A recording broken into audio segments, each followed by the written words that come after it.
Coach, just how disappointing was that match today? There was a lot of really good stuff that happened. So, losing sucks, but like I said, we saw some great individual performances. Hawai'i played the whole night without an error at the opposite spot. That's really impressive.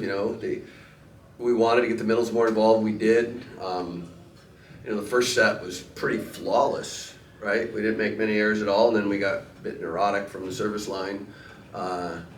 We made 15 errors in the second set. We haven't made 15 errors in a single set, not in this decade, and not longer than that.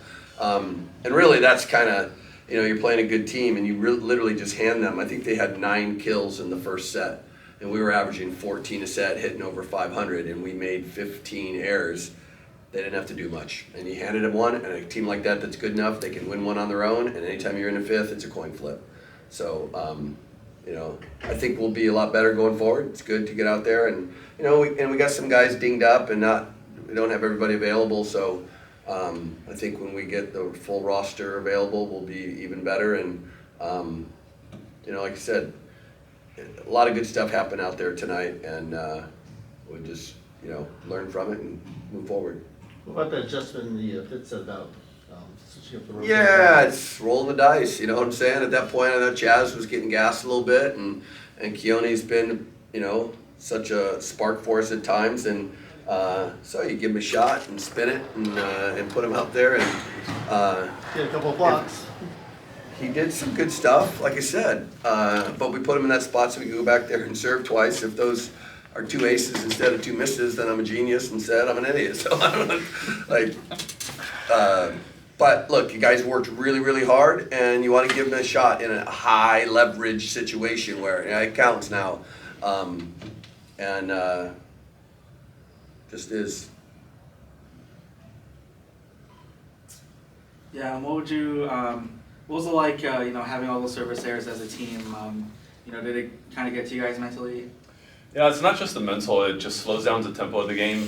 Volleyball is all about momentum, so just starting to grow that momentum and then gets cut short by the error is just frustrating at times, but we'll just have to keep on working and get back on our feet. For both of you guys, what's the takeaway after getting 2 matches in? Like I said, I think we know very clearly what it takes to not only be a really good team, to be the best team.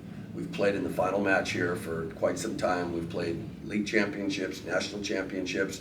I think we know what it looks like physically, mentally, emotionally, statistically. I think we have the pieces to be there at the end. We are not that team today, and we don't need to be because we got a few months here. So, like I said, we got some other guys that we can integrate in and are going to be able to contribute to it for us. And, it was very much a work in progress, but guys are working hard, and, we got good players, and I think at the end of the year we're going to be a really good team. The Michigan in the middle is more involved. 5 players with double-digit attacks. How do you feel about that? Offensively, like you said, there was a lot of really good stuff. We were hitting 500 a ton, through even after the second set, and it was just it's our errors, right? We're missing a bunch of serves, we're making errors, and it's like, okay, if we limit that, and we know very clearly, like, it is the efficiency, and that's kind of what has separated us. We have for several years now, we've never averaged over like 8.5 errors a set. Last year was the highest we were for quite some time, and we were about 8.5, and we still made it to the final game.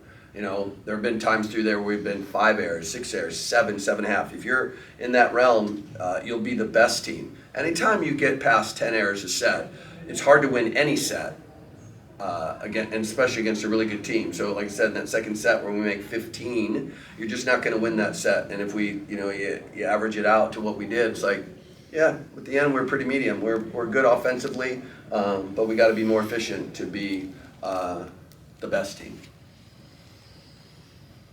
What is it, Guilherme, that you say? Obviously, you have a lot of experience throughout these past few seasons winning. What is it that you and some of the other returners can help say to some of the new guys in the rotation to keep momentum high as you guys go into another big week next week?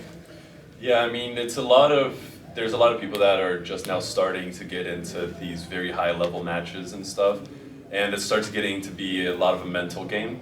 So just helping them grow that aspect of their game as well, so that they can move past mistakes, stuff like that, is probably going to help us the most. And coach, on the mental side of things, with those errors, especially specifically tonight, Tread, we talked about his first night, a nice night from the service line tonight, 8 errors specifically from the service line. What was it that you saw from him there that made him struggle? Was there a specific thing, or was it just kind of the flow of the game Look, tonight? everything reverts to the mean. He was about 87% all through the fall. Yesterday he was 100%, and tonight, he was less. So it's going to come back to that. And was he pressing a little bit? Sure, probably. Like I said, it's one of those that 17-year-old kid. Sometimes I don't know whether to hug him or burp him, or there's just gonna be some rough moments there.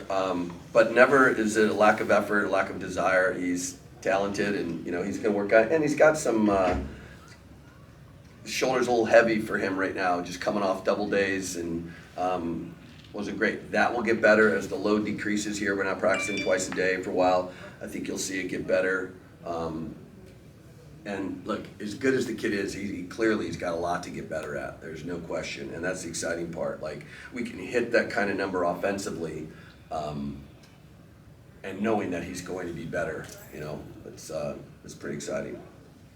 Any chance of St. Colin this year, or is he pretty much? Yeah, no, he'll be back. That's what I'm saying. It's I was just talking to Doc out there, and it's he has a really high pain tolerance. He's a smart guy. He's going to do everything he can. The hard date for us right now is we get on a plane on the 22nd of this month, so 17 days from today. I think it's very much in the window that he can join us, and hopefully it's not just show up at the airport. That he's been practicing for a while, but looks a lot better today than it did yesterday, and hopefully we see that kind of improvement going forward. Do you think when he does come back, that'll really kind of help ease a little bit of because you said the hard shoulders for Tread the last couple for this week at least. Yeah, and it just he's a really good player, so even having him available at practice, and he would have been a serving sub this weekend if he wasn't in. If I didn't put him into set, I would have put him in as one of the serving subs because he's been really good at practice. So just to say, just having all your best players available makes you a better team. Good.